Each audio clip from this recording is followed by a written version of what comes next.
আজকে আমাদের বাসায় কে এসেছে বলো তো?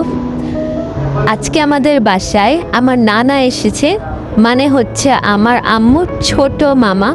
তো দেখো আমাদের জন্য কত কিছু নিয়ে এসেছে, আর বিস্কুটগুলো যেহেতু অনেক বেশি ছিল তাই আমরা সবাই ভাগাভাগি করে নিয়েছি। আর কমলা এনেছে, আপেল এনেছে। তো আম্মুর মামা এসেছে এতদিন পর, সেই উপলক্ষে আম্মু হচ্ছে পিঠা বানাচ্ছে।